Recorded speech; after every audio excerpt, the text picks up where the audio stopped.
Alright, now you can hear me. Alright. Hey everyone, welcome back to the stream. Give everyone a few minutes to start popping in here before we really get started tonight.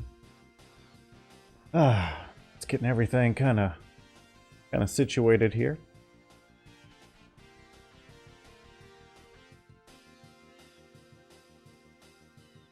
So normally we would be doing this on a Sunday night, but last night spent the evening playing Toe Jam and Earl, which was a ton of fun.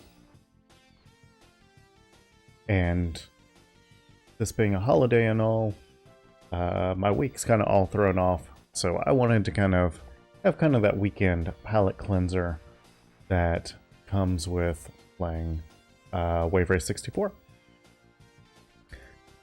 So, like I said, typically this would be a Sea-Doo Sunday, and in which case we would be trying to play Wave Race 64 extra fast. We stream I stream every Monday and every Monday. See, look at me. This holiday's got me all screwed up. I stream every Sunday and Wednesday, and we're starting to sprinkle in a day midweek.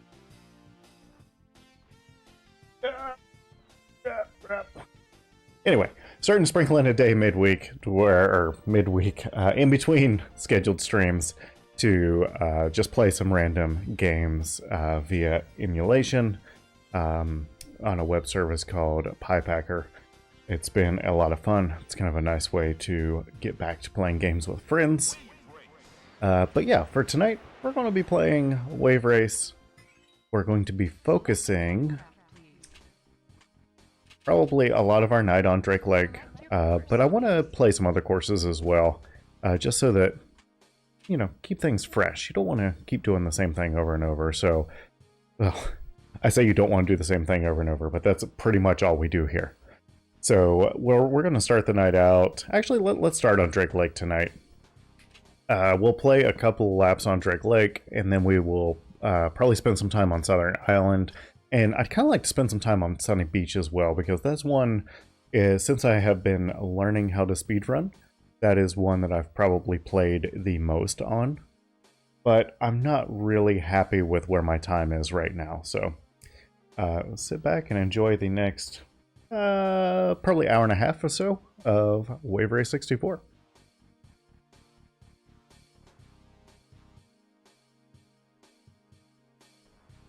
All right. Let's make this happening. Alright, didn't like where this was starting. And we're really going to struggle with the max power, as is tradition. There we go.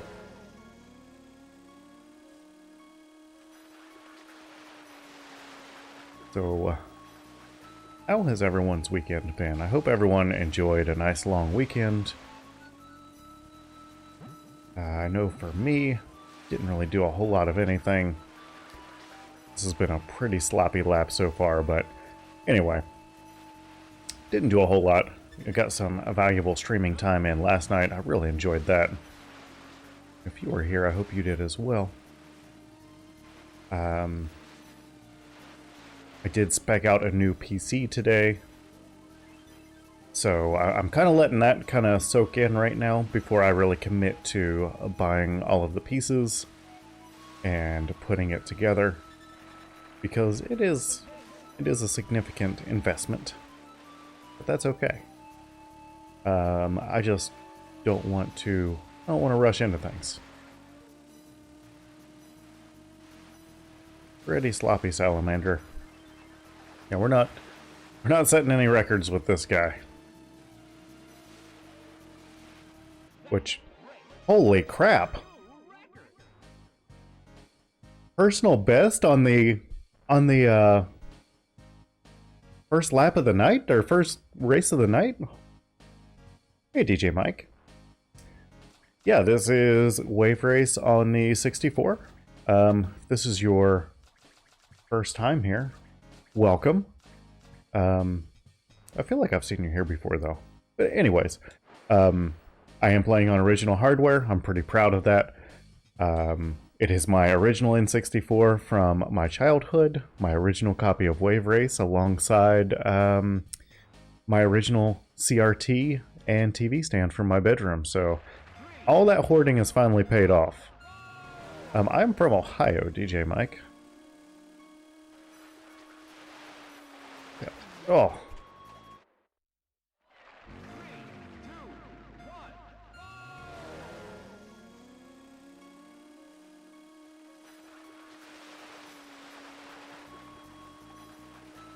Man, I'm sub 114 on my first run tonight. I am really happy about that. That is one for the highlight reel. We have been having some PC problems as well, so if anything too wild happens, that should be sorted out here in the next week or two. Yeah.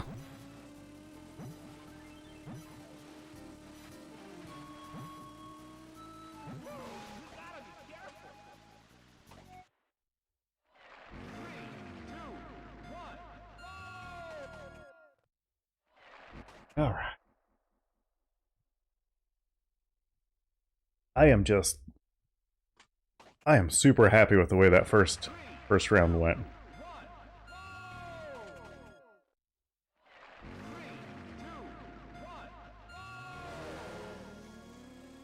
First race of the night. Going down a 113. I mean, it was barely a 113, don't get me wrong. But I saw a 1, and a 3. That's, again, really sloppy through there. I think I'm just too excited now. Chasing that dragon.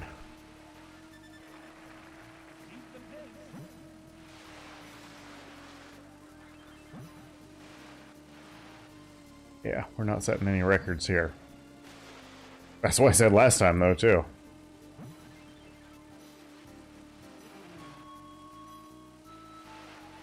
Also getting a little bit of a cold, I believe. I feel like I'm getting a little stopped up here today.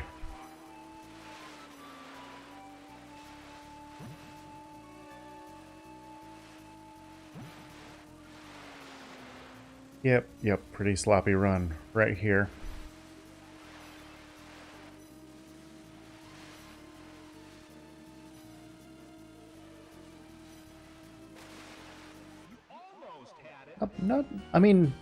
Not terrible. I would consider this like a really good warm-up lap on a normal day.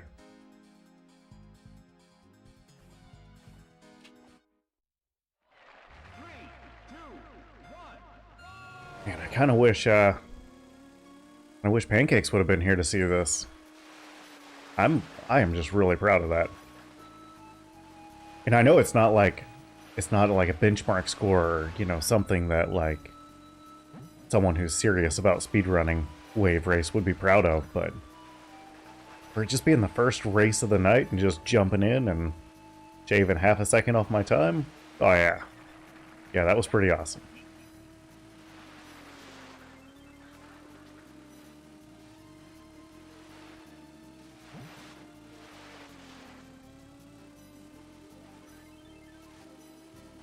Okay, tightening it up a little bit through the salamander.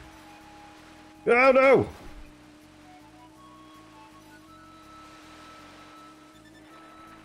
Well, it appears that we are currently being rated. I see an awful lot of red on the screen, so I missed who sent that over. So thank you for that. I definitely appreciate it. But yeah, so we are speedrunning Wave Race. Just having a good time. You just missed, yeah, so DJ Mike, yeah, thanks for the raid. Yeah, you guys, missed my first race of the night. I set a personal best, which, kind of a big deal.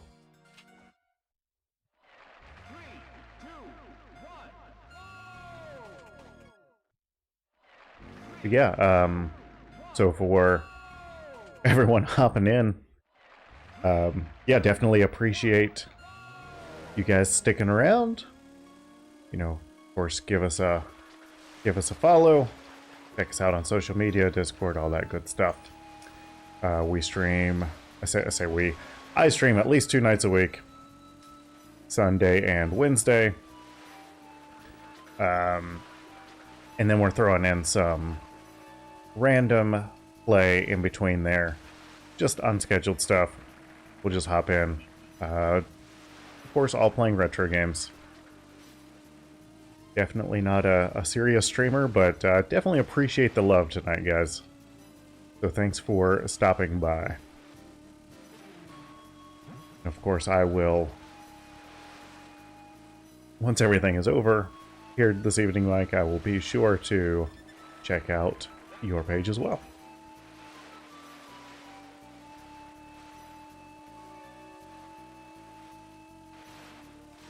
There we go.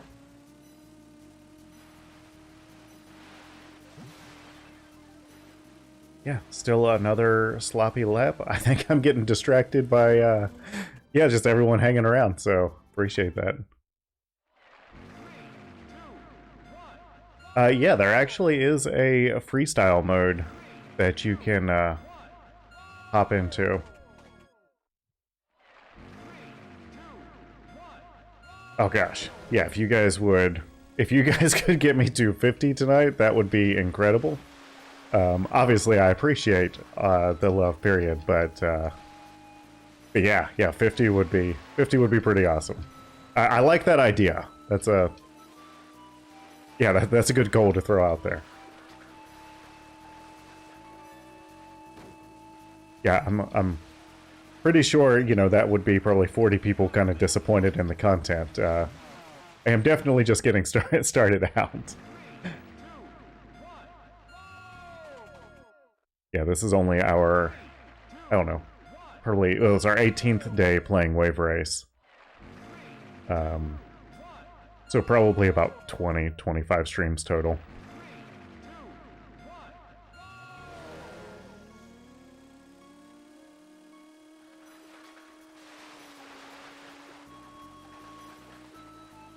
Yeah, so we got a lot of folks hanging around right now. Definitely appreciate it. But let's talk shop. So you guys are here. You're watching some N64.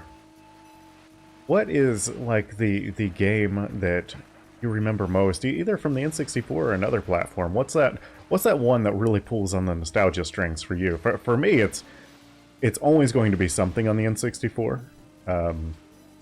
You know, there's probably some Sega Genesis games that I could throw in there as well, but you're talking Wave Race, GoldenEye, Perfect Dark.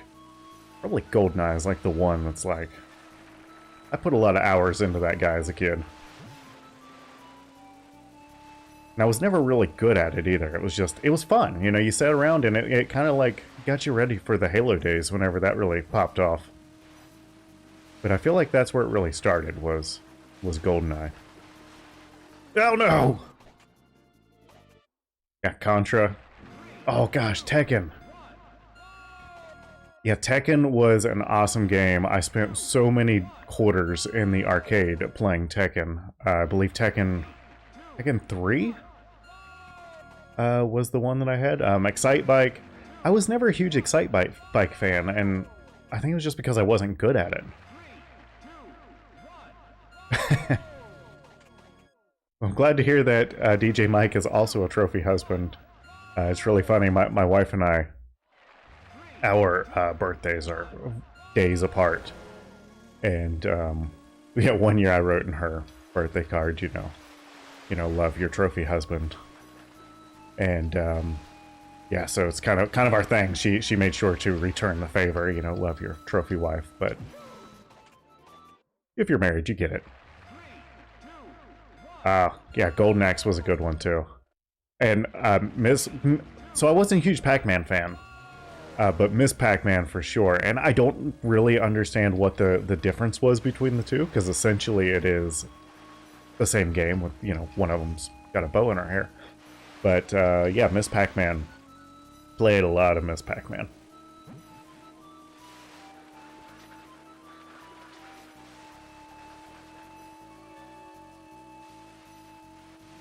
Yeah, a lot of folks think, they're like, man, your wife must hate reading that whenever you put trophy husband out there. And I'm like, oh no, she gets it. If she gets mad about that, there's a lot of other things that, a lot of other shenanigans that we pull on each other that, yeah, that would be problematic. Yeah, if she didn't share my sense of humor.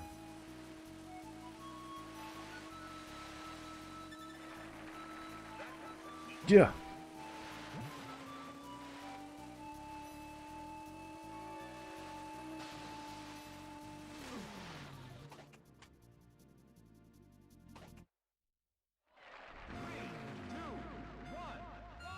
You got paid to play Dragon's Lair?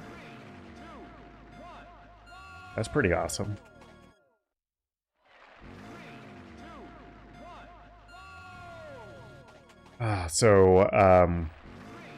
Pinball. I actually have I believe it's a Bally's hang glider table. But I'm not very good at it. You actually can do a barrel roll if you were playing on a course with some pretty gnarly waves or a jump. But yeah, so pinball museums. There is a pinball museum in Roanoke, Virginia, that I used to frequent, and yeah, I played a lot of pinball there. There's another one in Cincinnati, Ohio. It's not really a museum, it's just an arcade that has a lot of pinball machines. But pinball-wise, I have spent a ton of quarters on the Sopranos pinball, of all things. I never really watched Sopranos, but back whenever I worked in movie theaters, before my current career, they had a Sopranos pinball machine in one of them. And man, did I play a lot of Sopranos pinball. Cost me a lot of quarters. That and Hydro Thunder. I know it's not pinball, but definitely played a lot of Hydro Thunder.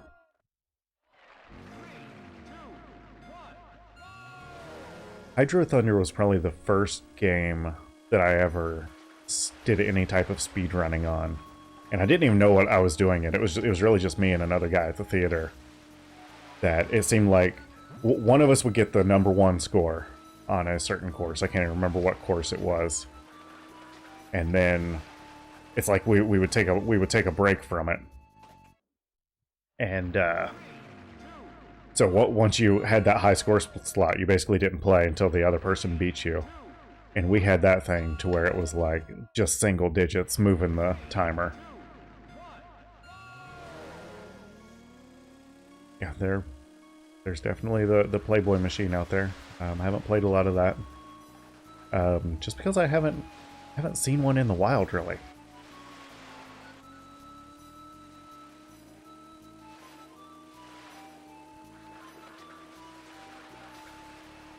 Oh no!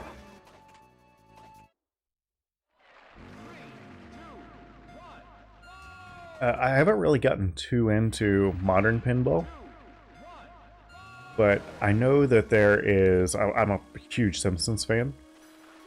And I know that there is a couple of modern Simpsons tables, and I would love to find one of those to play.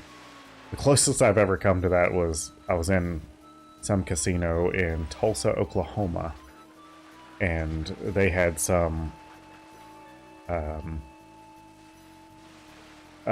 slot machine style Simpsons machine that is like slots meets pachinko, and so I played some of that, but I'm not really a gambler either.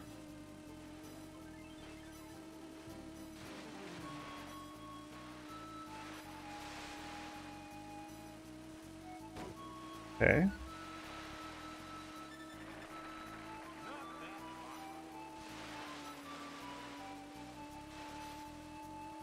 Yeah, I just enjoy trying different things. There is they call it I think they call it a museum, but there's a coin-op museum in New York.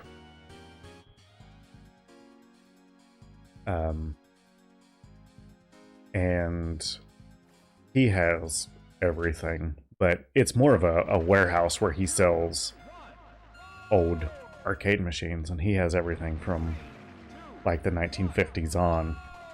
But if you go there, you've got to be prepared to buy something, because he doesn't like just people hanging out.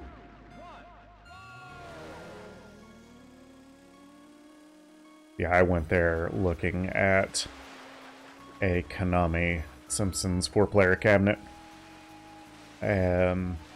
He had one. It was in pretty bad shape. Just wanted too much money for it. I pretty much left empty-handed, and yeah, I get it. You don't want to, open up your warehouse to someone and then they don't buy anything, but can't expect everyone to be a buyer, right? Oh, jeez. Okay. No, we're not making it to 50. But hey, I appreciate it. Yeah, I definitely appreciate everyone stopping by. Yeah, appreciate the follows. I appreciate you giving the suggestion out there. Definitely new to streaming. Not going to be something that I'm going to be too serious about, but I definitely have enjoyed the community, and really this is kind of my time to unwind right now. So with everything going on, it's just been nice to have kind of a place to clear and reset a little bit. And for some reason, playing the same course of Wave Race over and over again has just really done the trick.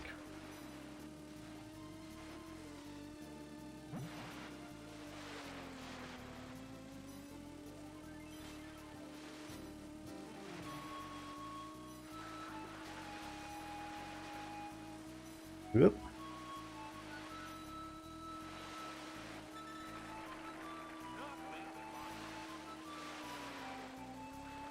Yeah, there's a lot of arcades that still have pinball. It's just, it really is, you've got to kind of seek them out anymore. They're not just everywhere like they used to be.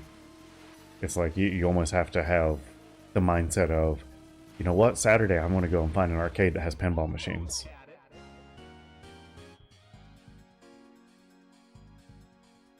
Yeah, pretty much every big city is going to have something. Albeit, it might be something. I think one of my favorite ones is actually in Cincinnati, Ohio. There is a dead mall there that is literally has like 3 storefronts still open in it.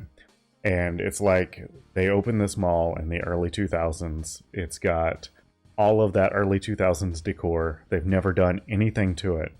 And just like all the storefronts left. And there's not even like a major store there. There's like a trampoline place, like a thrift shop, and then there's this arcade. And this arcade is really the guy that has it. He runs arcades, but it's like his workshop. But it's like all of his overflow games he puts in this abandoned mall. And so it's just really cool. You go there and you're just wandering around this mall. The whole mall is open, and it's a huge mall. Two floors, movie theater, the works. Everything closed except for like those 3 shops.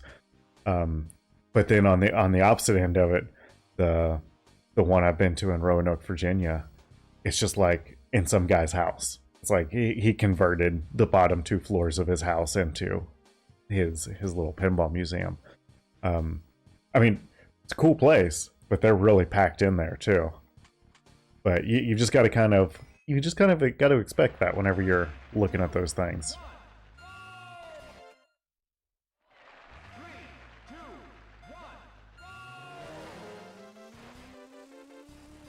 Yeah, and I know that just about every major city you go to is going to have at least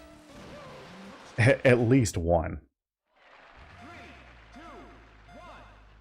But then I say that I'm in Columbus, Ohio, and I mean, there's a couple of places that have some cool stuff, but there's not like the one de facto place. It's like, okay, this is where you go if you want to go play pinball.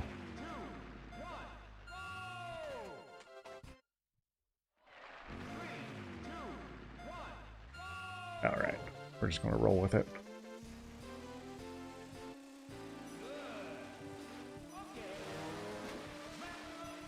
So I know some folks are probably wondering, why do you start and restart? And it's really because, you know, you're to the point to where you're running through these courses so quick, you know, just missing the max power off the start-finish line can be enough to put you out of high score territory. And again, I'm not racing for like a world record. I'm just trying to beat my own personal record. Yeah, and I know a lot of folks think that it really just comes down to, well, it's just the route that you pick. You've got a lot to contend with. You've got the waves, you've got the whole max power thing, you've got turning. There's actually a lot of game mechanics that go into wave race that you don't realize, and I'm not even close to, you know, some of the top people right now. I mean, I'm barely in the amateur category right now. But wave race has some pretty wild mechanics that you've got to really get used to really be competitive.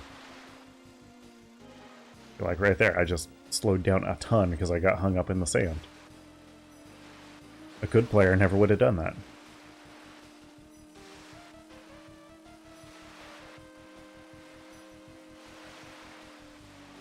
I did it again right there.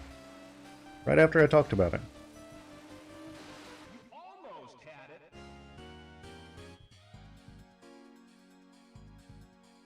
San Antonio.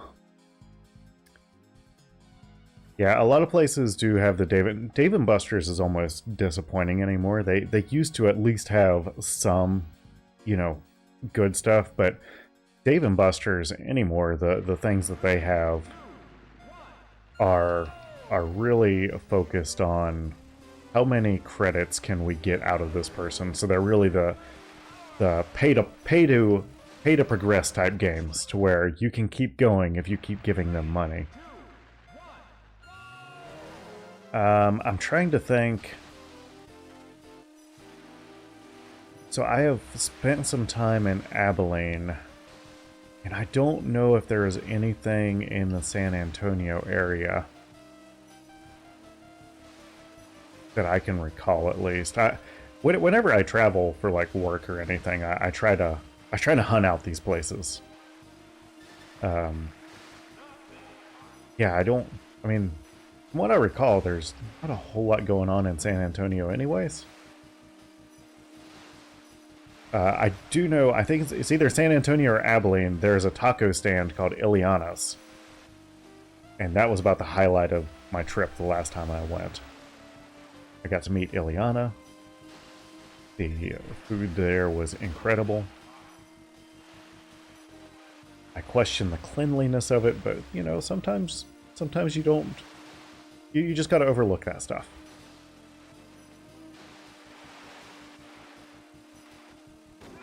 Ah.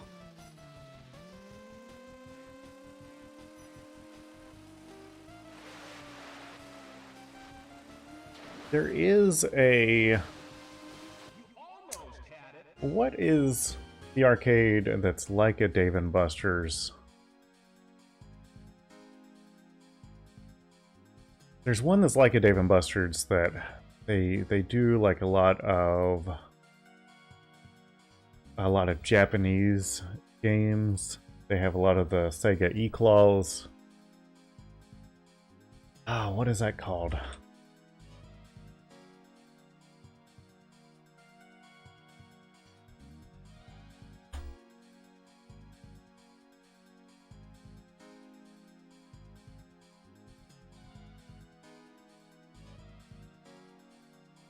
Like a Dave & Buster's.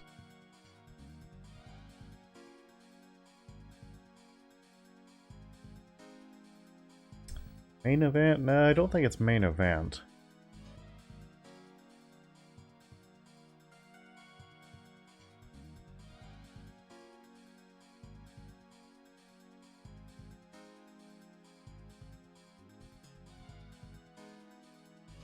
Not E-claws, UFO catchers. That's it. Man,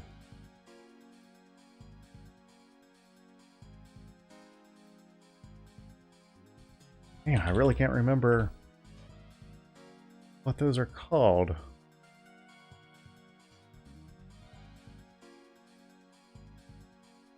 Not level 1.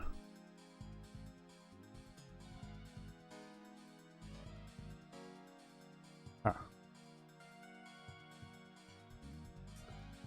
So Arcade Legacy is the one that I was talking about.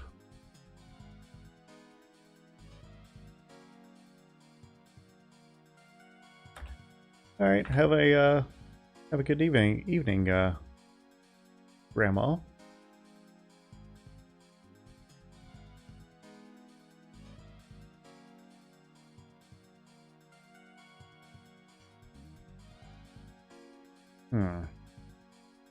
Round 1. That's it. Round 1. They are like a Dave & Buster's, but they have some more, you know, less pay-to-win machines and some more machines that take a little bit of care. Or, take a little bit of care. I was reading and talking at the same time. Take a little bit of actual skill.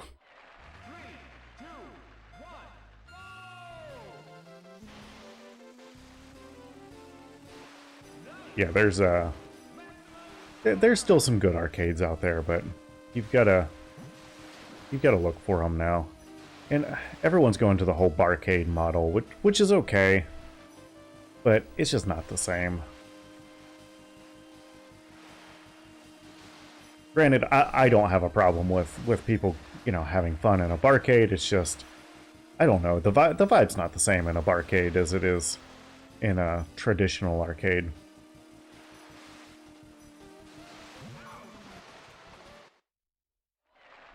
Yeah, check it out, Digital Ecstasy.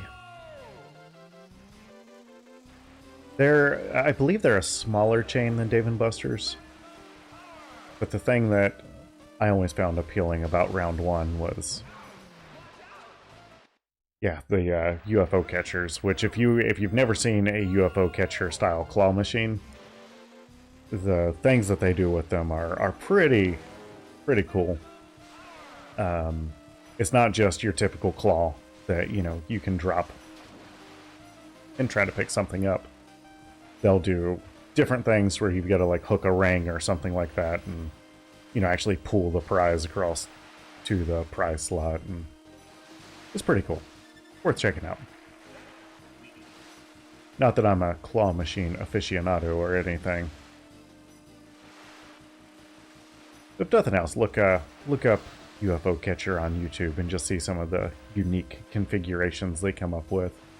And if you want to really go down a rabbit hole, look at some of the unique arcades in Japan. There are some of them to where they're just like, oh, look at that personal best lap right there. And then I wreck. So now we're going to finish the race just so that we can record that lap. Anyways, the Japanese arcades, there's some of them that are just like in old abandoned warehouses, and it just looks like something out of a horror movie. And they look super awesome. I've personally never been to Japan, but the arcade culture is still alive and well there. Yeah, so, yeah, best lap followed by my worst lap, but you'll have those. This is what makes it fun, though. If it was just every time it was perfect, that wouldn't be any fun.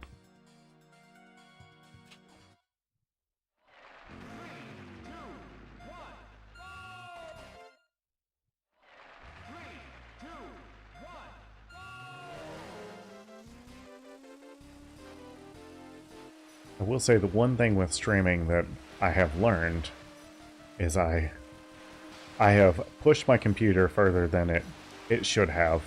time-wise. I looked up my processor the other day, and it was made 9-10 years ago. So we are definitely upgrading. Not just for streaming, but I don't do any actual like PC gaming other than, you know, playing like some old retro stuff, but it's not like you need a top-of-the-line machine for that.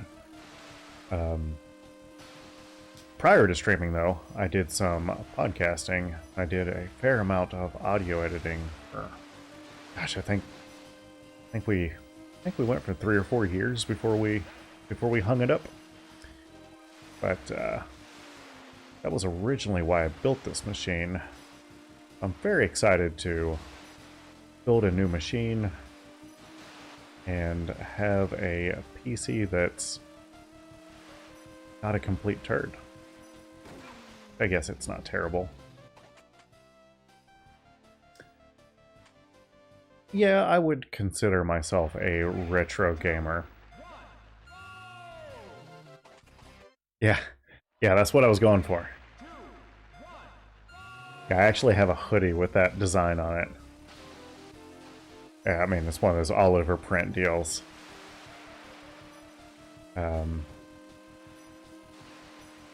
Yeah, I'm pretty much... I don't know that... I'm more of a retro collector. I don't really play a whole lot of games. I play a few. I'm more of a social gamer, you know, so I enjoy the social aspect of gaming.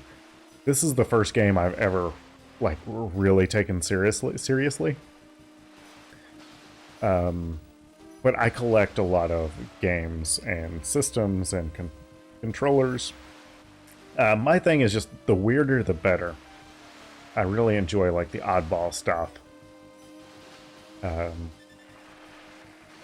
But it's really not just limited to games. It's pretty much anything from, you know, 80s, 90s, early 2000s, or just random stuff that I find cool.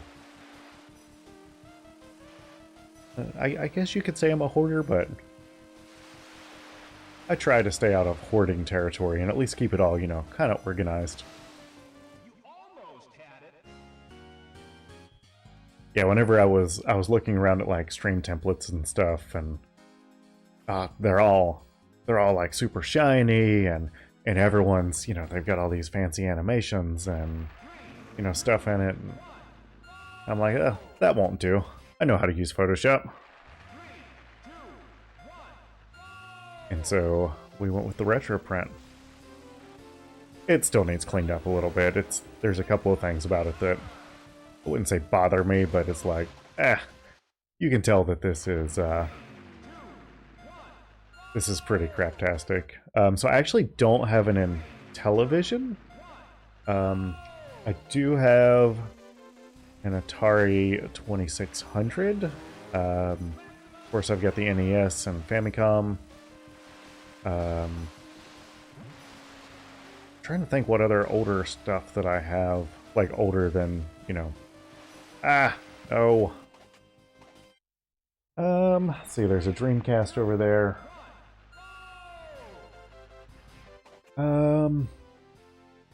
Got an old school Tiger handheld Sonic 3 around here somewhere.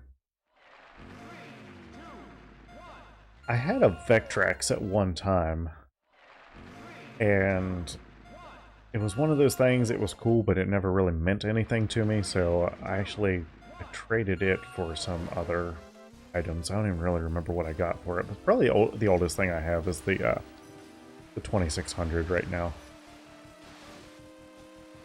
The 2600 was really cool, because whenever I got it, I actually got it off eBay for another project that I'm working on. But I got it off eBay, and I get this box, and I didn't open it for like 6 months because I kind of got distracted with something else. And I open it up, and the Atari is wrapped in newspaper, and I forget exactly what year the date was on the newspaper, but it was the classified ads. And in the classified ads, you could actually see the Atari listed there for like 500 bucks or something like that. The Atari and the games that came with it. And so that's like one of those things. So now I've got this Atari that I can't bring myself to separate from this newspaper that was wrapped in, because it's like somebody was literally cleaning out their attic and they had this Atari wrapped in, I can only guess, the newspaper that they bought it out of, you know, the classified ads. And they just put tape on the box and sent it to me. So yeah, so there's that.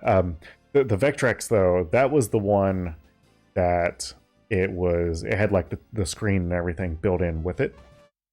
And so you had a controller attached to it. The screen, it was like a little TV almost. But you could just see like a laser on the inside of it, like drawing things on the screen. Kind of hard to describe. They're really janky now. They didn't age very well. They ghost really bad. Which I'm actually an engineer, so electronics are kind of my specialty. So that part really didn't scare me about it. You know, there's not a whole lot that can go wrong with them that, you know, I'm not capable of at least diagnosing. May not be fixable, but yeah, it's just, I don't know. It was something I could never really get into. But the Atari project. So I'm sure that you've heard the story that E.T., it's kind of an urban legend that E.T. destroyed the Atari and, you know, bankrupted Atari, and they took all these E.T. games out into a landfill and buried them. A couple of years ago, I say a couple of years ago, it was probably 5 to 10 years ago, there was actually a group of people that set out to find where did Atari dump these old cartridges. And they found them in a landfill, and they dug them up. And they found a bunch of Atari stuff, not a whole lot of ET stuff, but a whole bunch of Atari stuff. But to offset some of the cost of the production and all that good stuff, they sold a lot of the games that they found. And so I was able to get a couple of those. And what I really wanted to do was to take one of these games that have been buried in a landfill for, you know, 30 plus years and see if I could get it to work and see if I could get it to play. Since then, someone else has already beat me to it, so that's kind of why it fell off my radar. But yeah, so I'm the proud owner of a landfill game.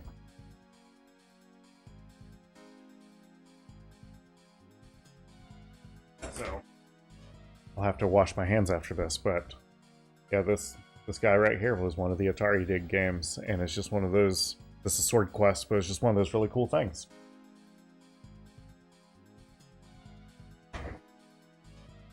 Yeah, so, but that's what I like about retro gaming, being able to collect things like that. So I was actually able to get two. One of them was in much better shape than the other one, and it just kind of had that really good look. And I have it framed in a shadow box. But that one, the Sword Quest, that was going to be played in an Atari, and I probably still will someday. But that was the whole reason for buying the Atari. I was it's funny, we had a ColecoVision, but I actually don't have one of those, which is strange because I tend to rebuy my childhood.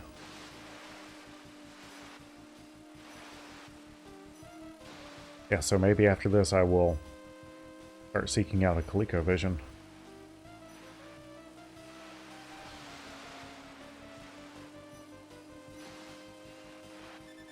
I have a couple of arcade games as well, but they're nothing too impressive. I just thought they were cool because they were out of... they came out of local bars.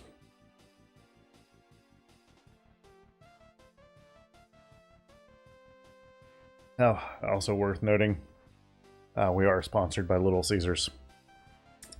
This is the...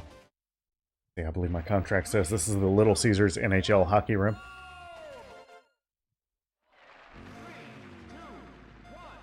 I think the NHL season's still going on. Only through the end of the season.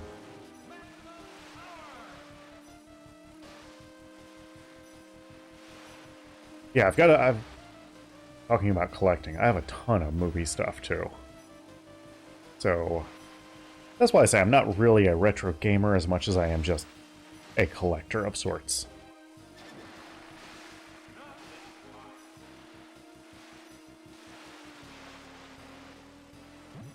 Ugh.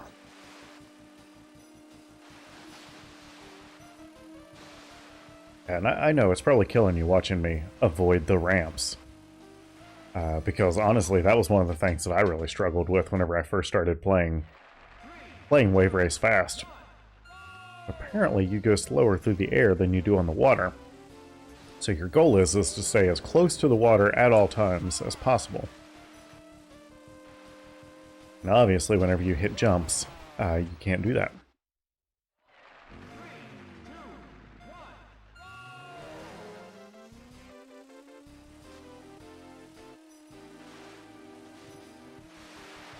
Yeah, I never got into collecting records. I've seen a lot of records for sale at random estate sales and things throughout the years, but I've never pulled the trigger on a record.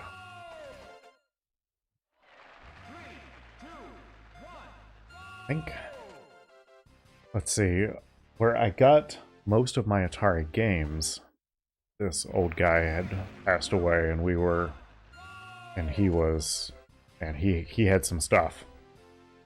But we were, kind of picking through his house, and he had this country and western record collection. I bet there were 500-600 records there, and the lady managing the sale the whole time was like, "Are you guys sure you don't want to buy some records? I'll make you a good deal. I'll sell them to you for $1 a piece." And I'm like, I really don't know anything about records, but I can't imagine that there's a huge market out there for, 500 Conway Twitty records.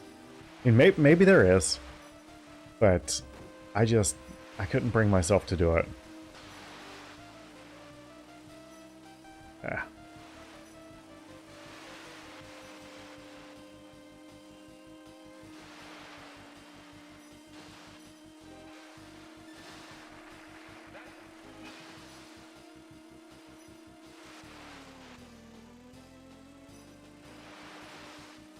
Yep. Yeah, people do collect just about anything. But I wouldn't have even known where to start with country and western records. That's so far outside of my realm.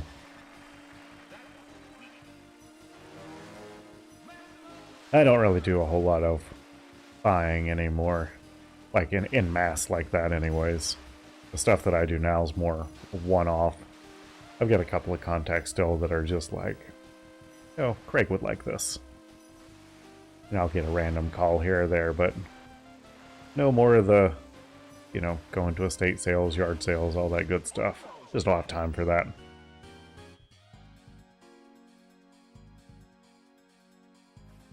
Alright. I'm going to change it up a little bit. So Sunny Beach is the shortest course, and you would think it would be the least difficult, but it has been pretty elusive for me. Oh, my audio is way out of sync.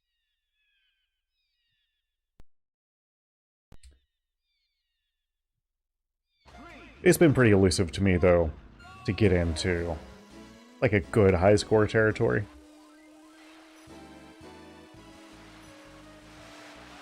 So I said at the beginning of the stream that I'd spend some time on Sunny Beach and see what we could do tonight. But we'll probably be back on the Drake Lake before the night's over, because that's really where I do the best right now. Since tomorrow is practically Monday, and this whole week's going to be screwed up, and I'm not going to know what day it is, I want to end the stream on a positive note.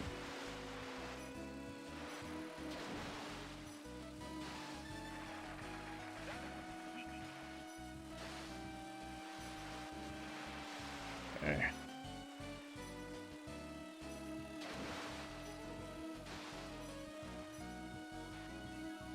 Might be one of my better times on Sunny Beach. Nope. Nope. Nope. Close.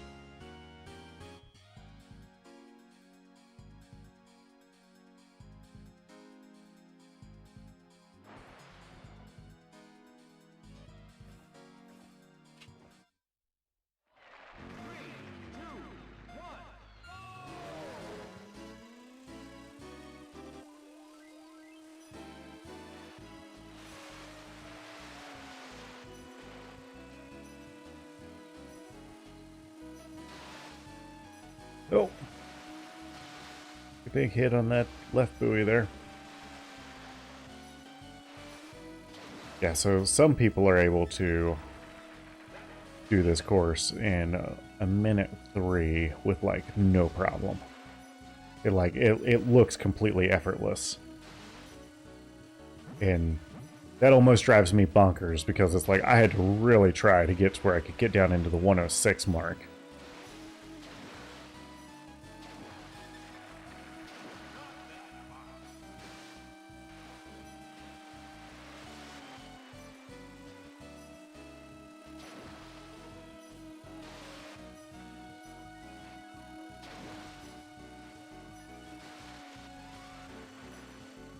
Yeah, so there's people who'll be crossing the finish line right now.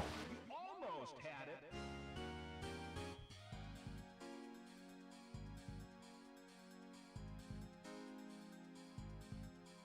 All right. 3, 2,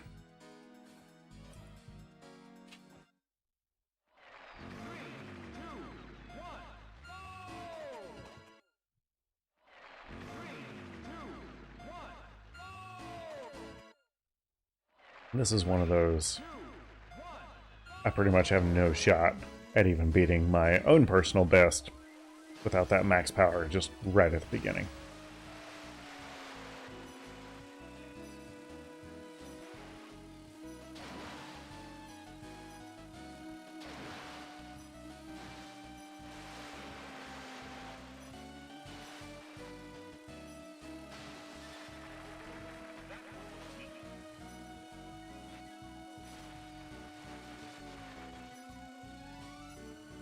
So here a while back, it like went completely viral to where someone had made a video store in their basement, complete with all of the their favorite VHS tapes. And so I've kind of gotten into VHS collecting since then. Nothing too crazy, but I found like one of my guilty pleasures, and it's hilarious because I do everything that I can today to avoid advertisements. But one of my favorite things is finding like old blank tapes where people have recorded things off TV and just randomly scrolling through them and seeing, what you can find ads wise. Haven't done a ton of it, but enough to know, given my personality, it would be a real problem if I really got into it. There would be VHS tapes everywhere in this house. And my wife would kill me. I don't think she shares the same passion for collecting that I do. I mostly, I keep it confined to the basement. We found a Disney resort tape from like 1996. It was like an advertisement for the Disney packages. That was pretty cool. She's a huge Disney nerd, so for her, that was a good compromise.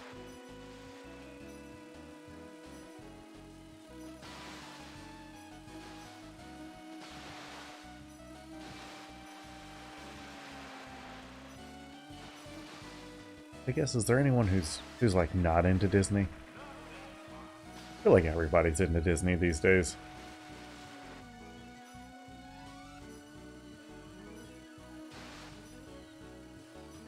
I mean, I'm not like a huge, Disney fan, like, I know every Disney movie, but there really is something about going to, Disney World or Disneyland It's just a whole experience.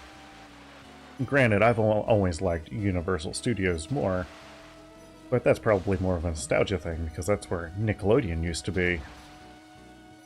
And I was a Nickelodeon kid. Almost had it. Not even close on that one. Man.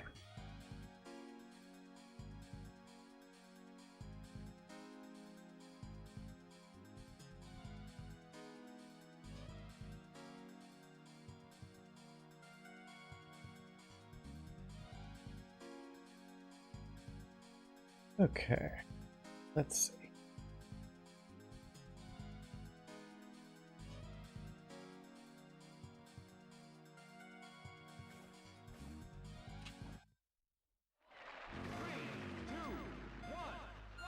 So there's a couple of things. You know, everyone immediately goes to the route, and the route is a big part of it. The turns are a big part of it. So I actually learned this from one of the folks popping in on the stream.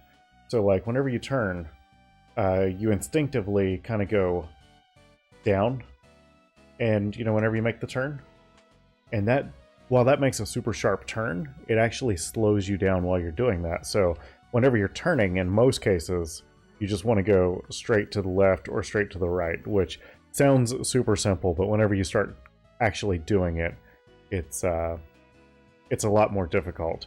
And then something else I've kind of noticed, I don't think anyone says you have to play like this, but I think most people, whenever they're doing the turns, are going to, you know, just go full ham and, you know, give it all the beans. But typically the better players, they kind of tap it, you know, for what they need through the turns. And that's something I've been trying to learn how to do, but I'm not really great at it yet. Then one of the other things is tapping the B button. So whenever you tap the B button, that's actually kind of your brake. It actually brings the player down closer to the water, which makes him go faster. But if you tap the B button while you're in the air, it stops you right now, or slows you down. So like if you hit a wave and you're still tapping the B button, you'll slow down, so you've got to know where the waves are. And so like on this course, you know, even though you're not really seeing a ton of waves, like right through here, there's some places where you wouldn't want to be tapping B, and you can kind of see, you know, where he's bobbing around. But yeah, other than that, it's just kind of putting those things together, and you know, just getting it all in a nice chain. There's some other things to it too. Some of the courses, different riders, you know, different players actually make the difference. Like this guy here, he's actually the biggest guy in the game, but for whatever reason he goes faster than anyone else. Someone who's better than me can explain, you know, why that might be. But yeah, you nail the course, you nail the B button taps, you nail the turns, and you know, put all of that together, and that gets you into world record territory, I suppose. Which, you know, I'm not even top 10. One of the guys that is on the leaderboard, though, he stops in here and there, and he has been super helpful in providing some tips and guidance along the way, as far as even making like some tutorial videos, which was super awesome. I've been really refreshed with the internet in this journey, because normally the internet is just a big dumpster fire. And you come to Twitch and you come to, you know, these different communities within the retro gaming world, and it's like everyone's been super willing to help out and super positive for the most part. Been a few, you know, folks out there that, you know, as far as I'm concerned, they can go somewhere else. But I've been really happy with the community around all of this.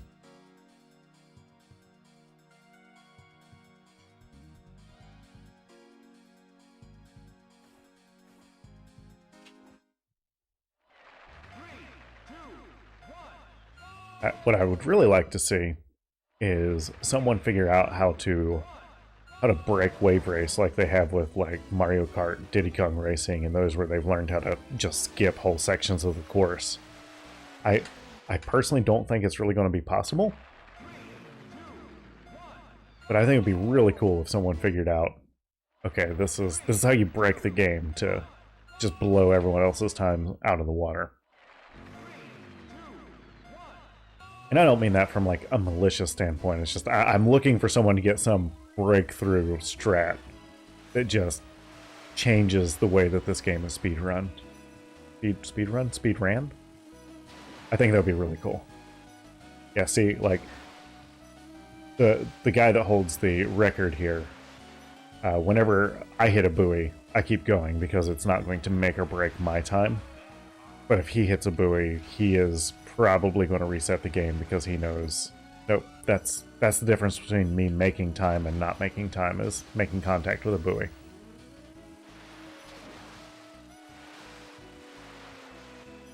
And if you kind of listen, like whenever we're jumping off the waves, after this corner here, if you nail it just right, you won't really hear a splash sound. You're like right there was a real loud splash, and I missed both of those. But whenever you really nail it, there's not a whole lot of sound there. Almost had it.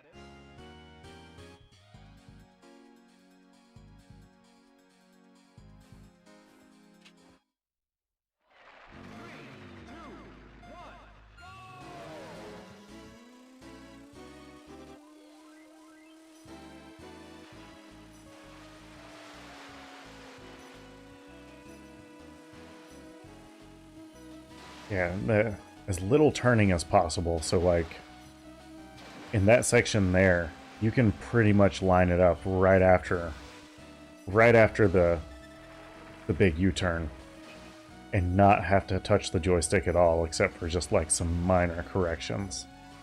And it's pretty much just a straight line the whole way through.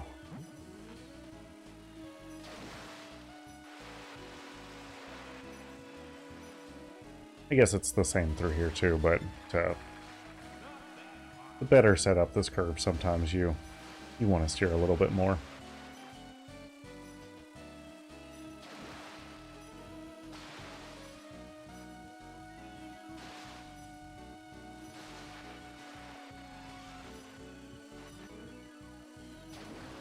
You almost had it. Not too bad.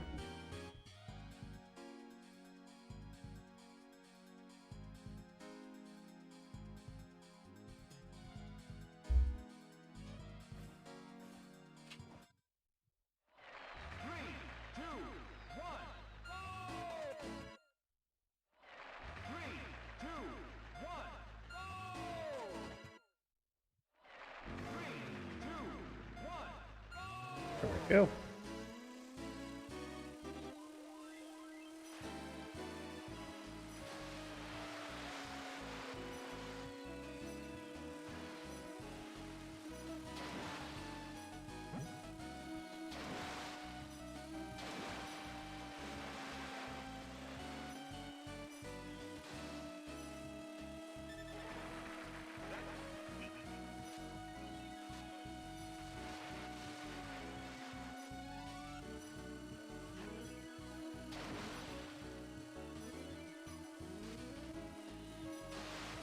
There we go. So that was a pretty good backstretch, but not the best turn, so I'm expecting this one to be in a high 106 area, unless I just completely screw it up.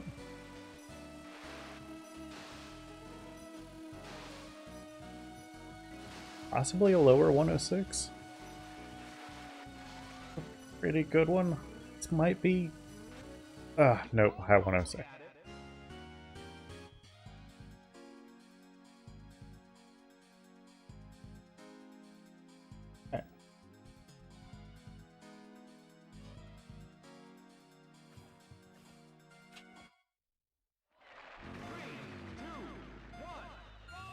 I think it is just one of those games that you just gotta play the courses just over and over again, and it eventually gets down to where it's just muscle memory.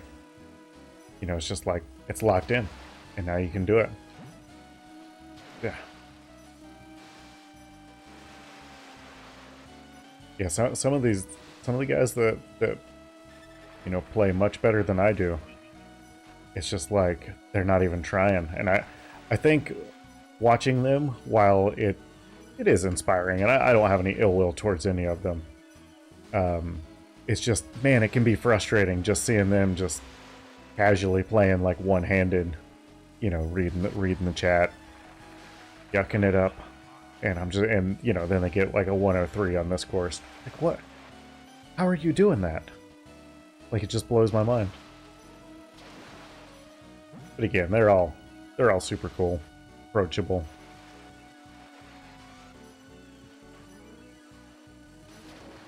You almost had it. Yeah, I would argue that was a worse run than the first time, or the last one that we did, and nearly an identical time. 3, 2, 1, go! 3, 2, 1, go! 3, 2, 1, go!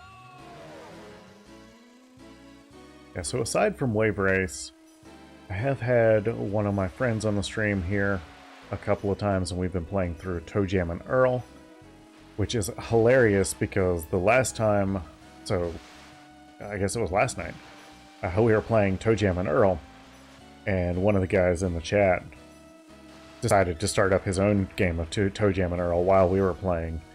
And while we were playing and utterly failing, he actually beat the game.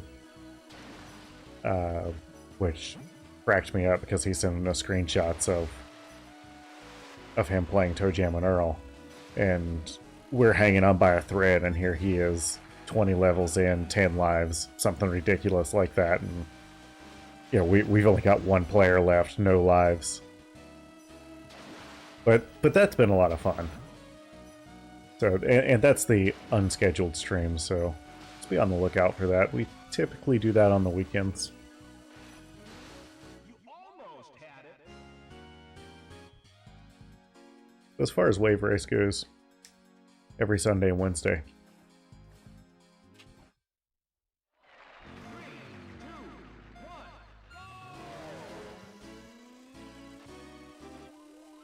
1, go! The stream really started out awesome tonight, too. This has been a really good stream. I've been really happy having all the new folks here, but the stream just started out great. The very first lap, or very first course that we played, just the first run, we set a personal best, and then all you fine people just kind of strolled into the chat and absolutely lit it up. Good way to start the week.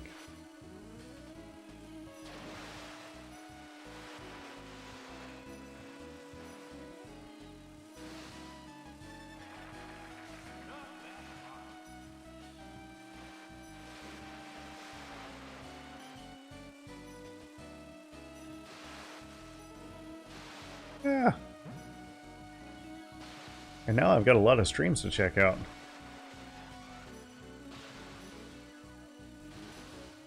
You almost had it.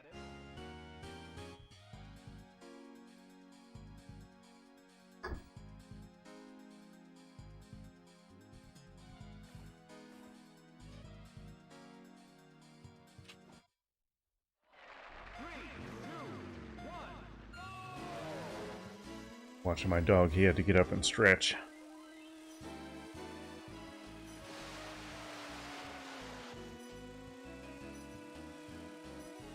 Guy has it made. Doesn't have to work. All he's got to do is hang around and be a dog.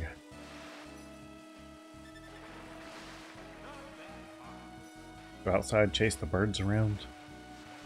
You know, yell at the neighbors. Typical dog stuff.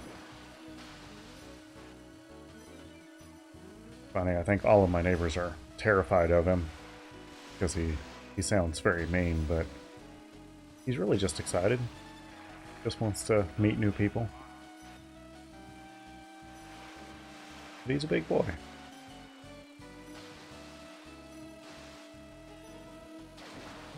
Oh. One's actually going pretty good. Oh. You almost had it. And we're getting really good at getting that 106.7. Need to shave a second off of that. 3, 2, 1.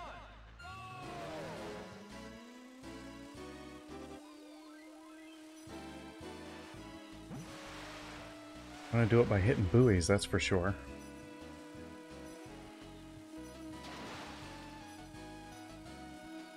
Yeah.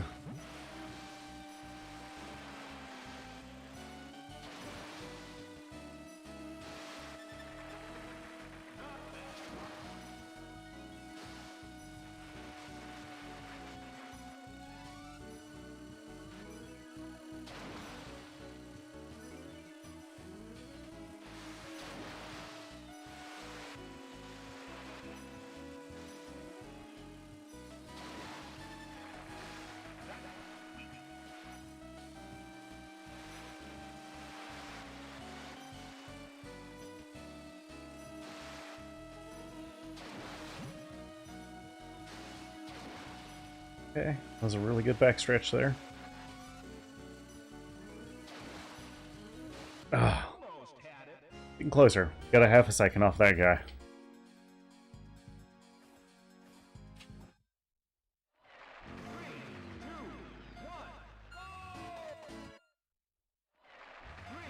2, 1.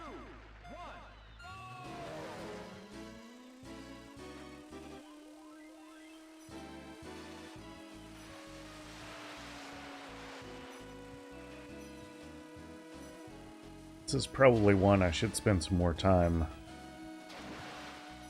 watching some other folks play to figure out exactly where I'm going wrong. But I don't know. Still fun. But I know I need to shave like 3 seconds off of the time period to be, you know, close to the world record on this. But again, I'm not really here to set records. I'm here to have fun. I don't even know if I'll submit a record. Like even if I had one that was a contender.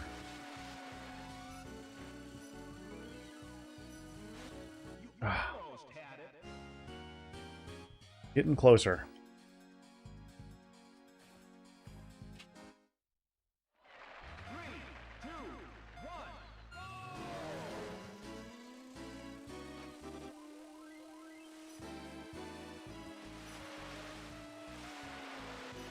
3, 2, 1. Too tight on that turn.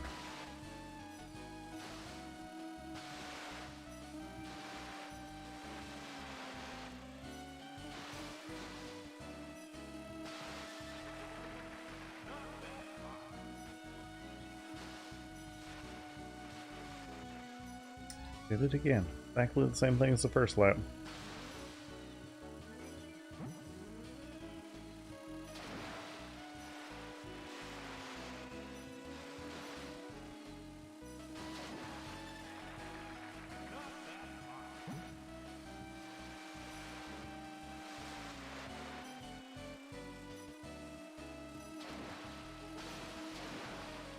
Oh, way too much steering through there.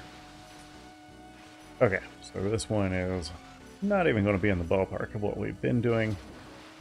You almost had Oh, I guess it is, right there at the 106.7 mark.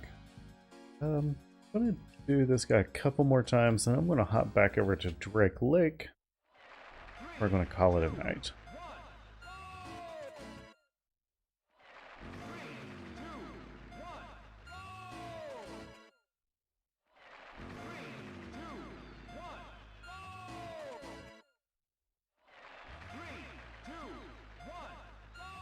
Ah, 3, 2, 1. there we go.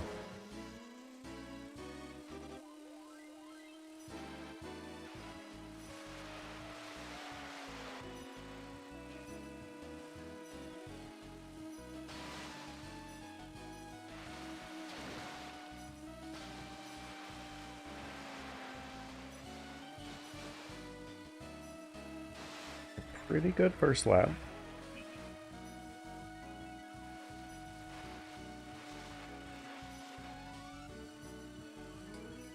Kept a lot of speed in that turn. If I can do that a couple more times, might be golden.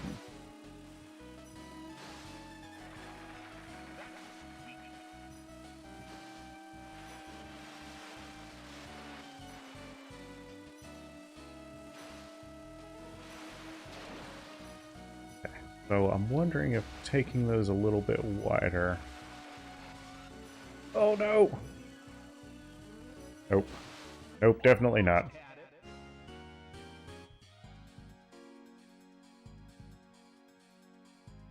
Okay. We'll do a couple of more rounds on Drake Lake. We're going to call it an evening.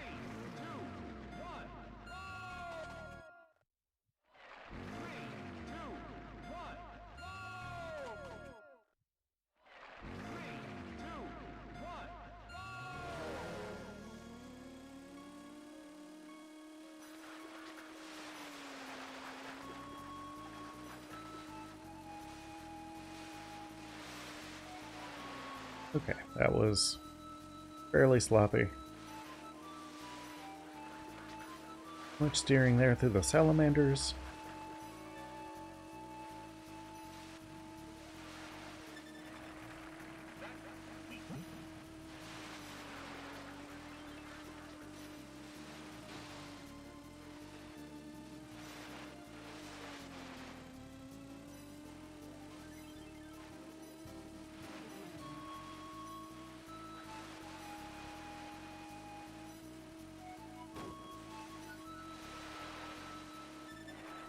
Ooh.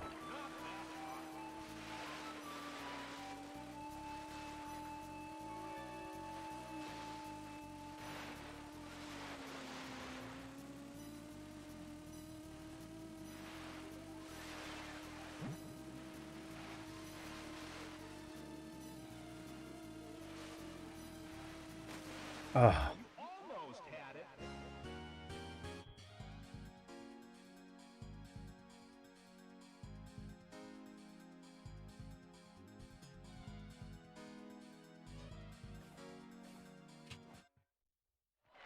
Three, two, one. Okay. Max power.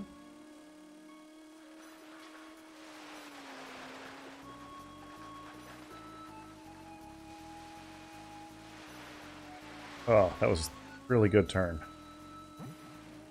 Made a little bit of contact there, but not terrible. I'm going to throw it away.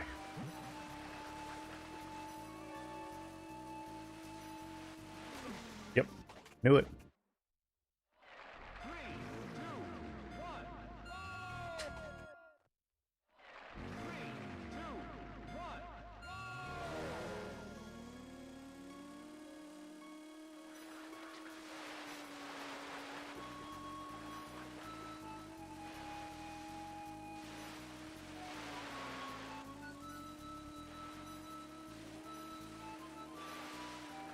Way too much steering through there. Alright, alright. Here for the funsies.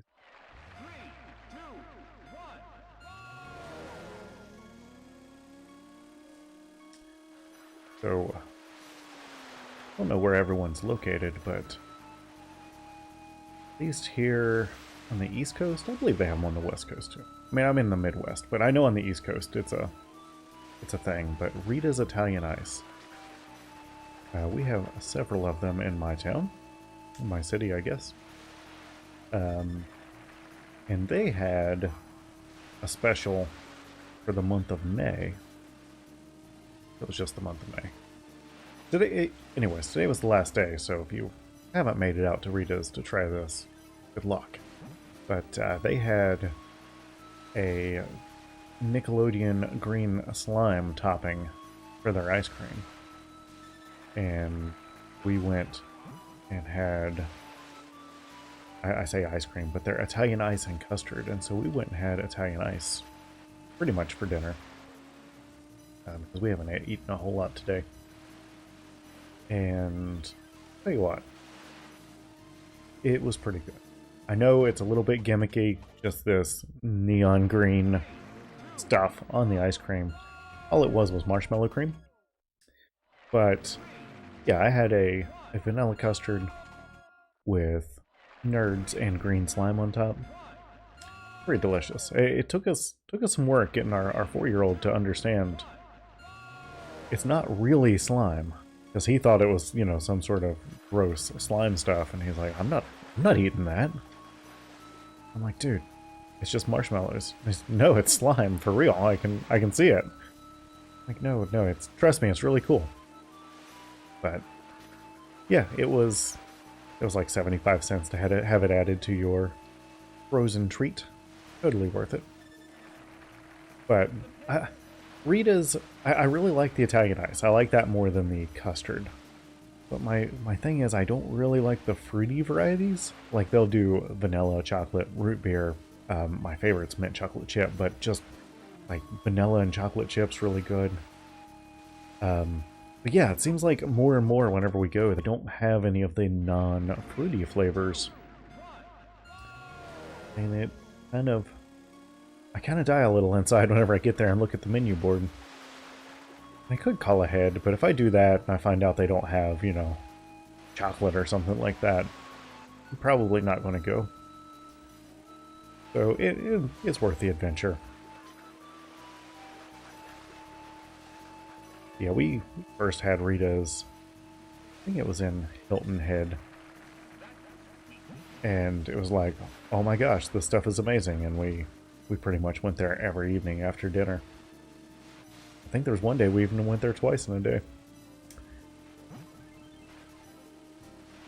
But hey, that's what vacations are for. Throw caution to the wind. Have ice cream twice a day if you want to. You can diet whenever you're not on vacation.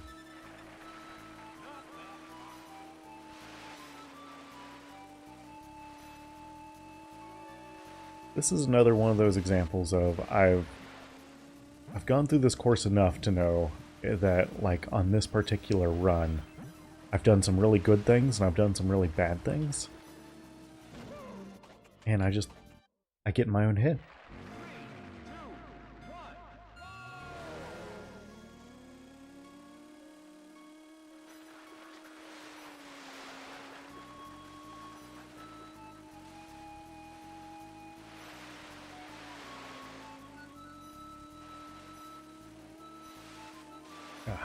Hearing way too much there.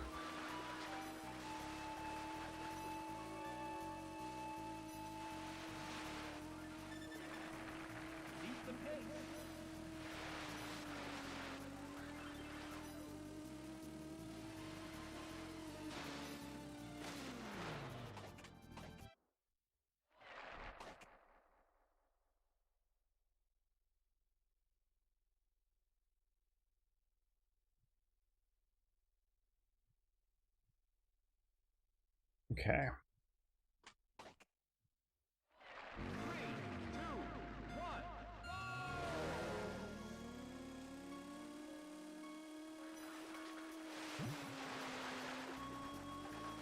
Oh, see, that's what I get for not paying attention.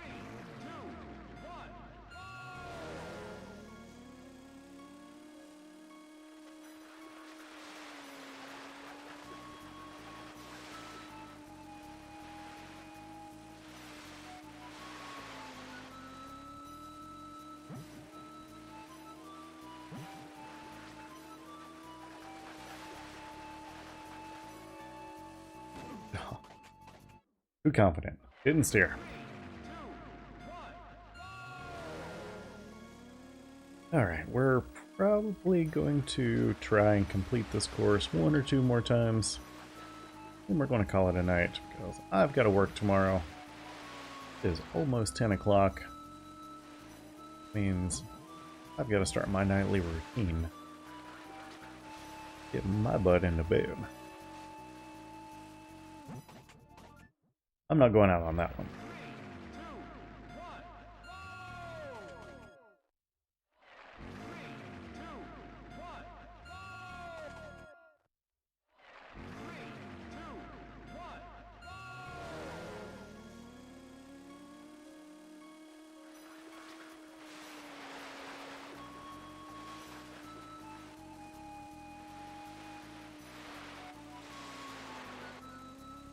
kind of want to get one of those like motion chairs and get like one of the VR racing simulators to play this in, because I think that'd be pretty cool. Especially, I fully plan on, once I get bored with this, shifting over to Hydro Thunder because they have an N64 port. And I think that would be really cool to have like a motion chair to go along with the game.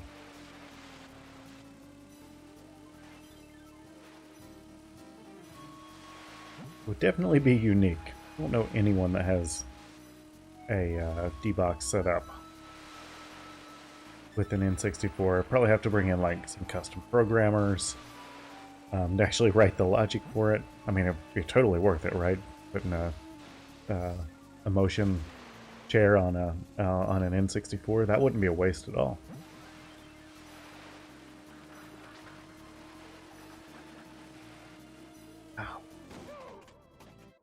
And this is another one where I was watching the clock and kind of got in my head a little bit.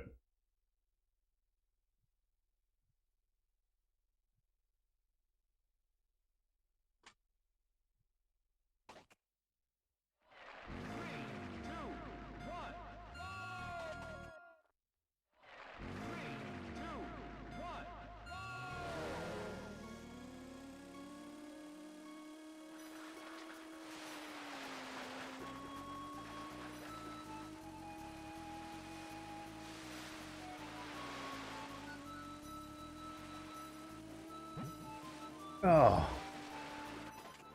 No, we're not ending on that. I want to end on one really solid run. Don't need personal best time. Just a solid run.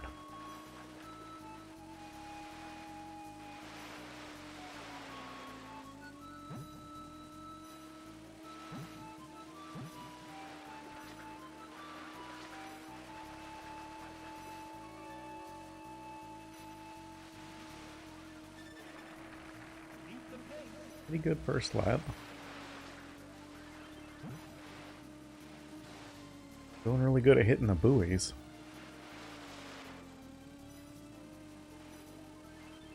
So far, this isn't terrible. Definitely not my best work. Oh, gosh. Then I throw it all away.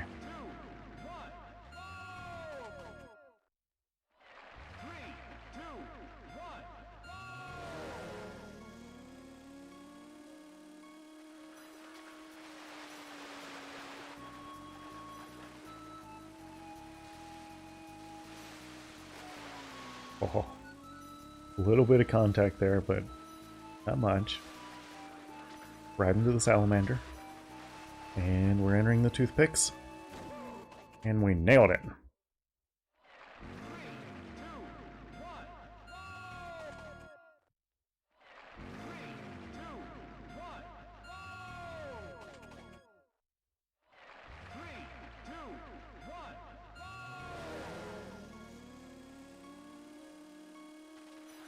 Here we go.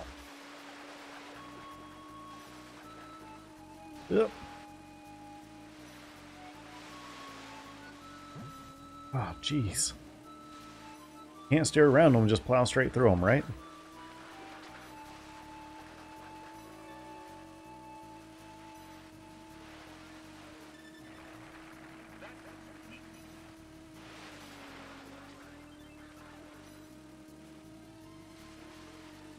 Been thinking about getting one of the updated N64 controllers. I think they call it the Brawler 64, the one I've been looking at. But I don't know. I really like the N64 controller. Not because it's a good design, just because it was unique. That was the first thing I ever played that had a legit joystick on it.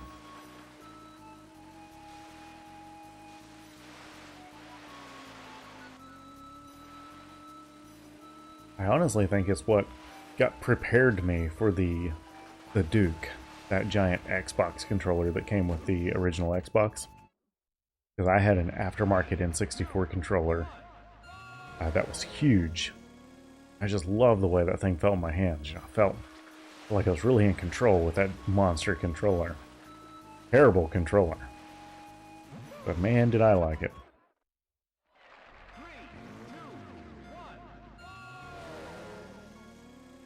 Yeah, if anyone has any experience with the Brawler 64, I would be interested.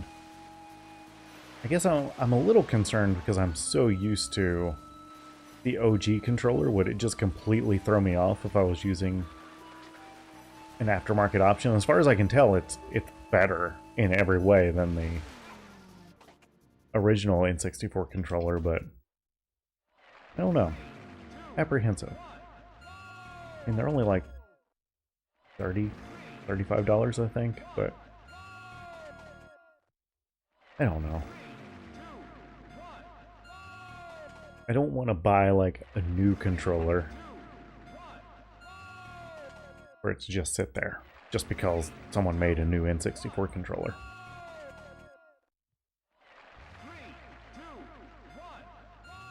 There we go. Okay, so we are looking for just like one more real solid run here. We've already set a personal best tonight on this course. I just want to end on a nice positive note tonight. Not that it wouldn't. This has been a good stream tonight. Ah.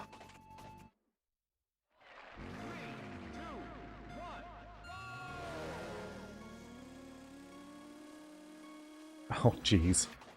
Right off the hop.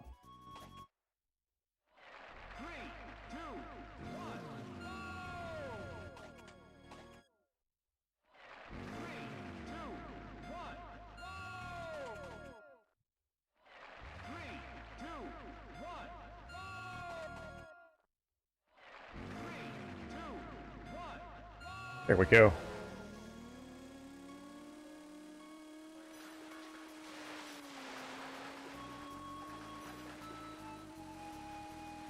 Really good first turn there. Not a bad second turn. Pretty sloppy salamander though.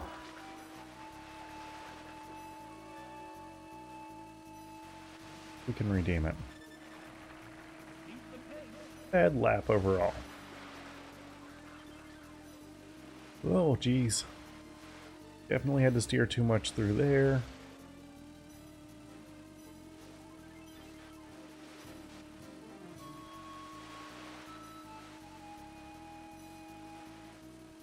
Go. That was a pretty good lap. Not our best, but pretty daggone good.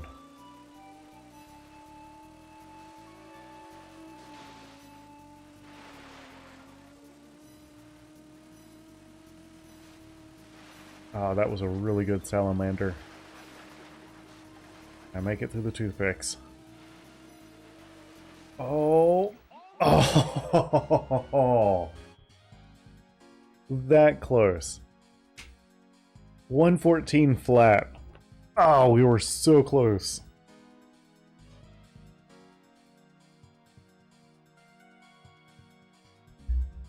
Oh, I don't want to end it right there, but I'm afraid I can't do any better.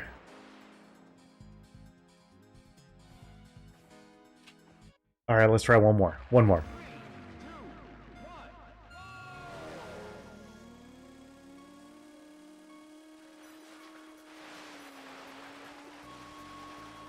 Okay, pretty sloppy through there. Yep.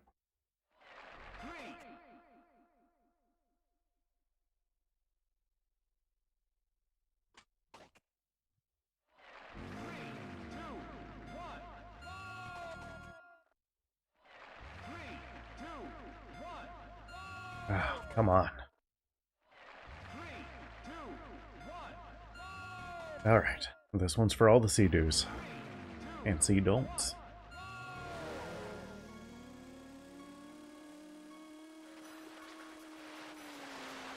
Okay, not a bad first turn. Want to keep it clean through the island. Got a little bit of island ridage there, but nothing too crazy. Not our best salamander, but she'll do.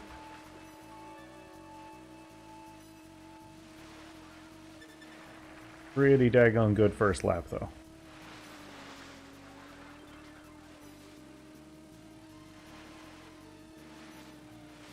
Oh, that was a really good turn through there. That was a really good section. Oh!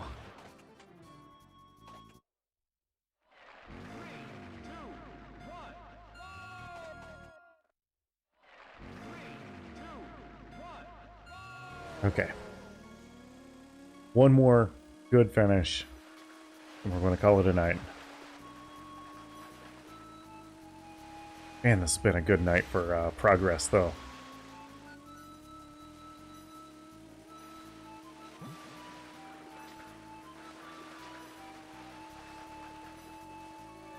Ooh.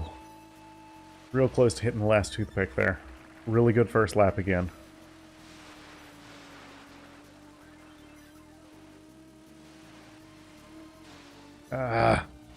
Not the best. Not the best through there. But it did set me up well for the salamander here.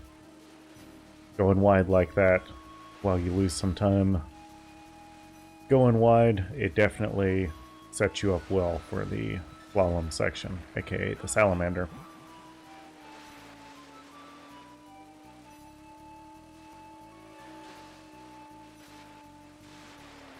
I did it again. Okay, I don't think we're going to be in personal best territory with this one. But it should still be a pretty solid time nonetheless. And yeah. Not the best. Anyways, thank you everyone for stopping by. Special thanks to DJ Mike for the raid tonight. I appreciate everyone that's subscribed and stuck around from that.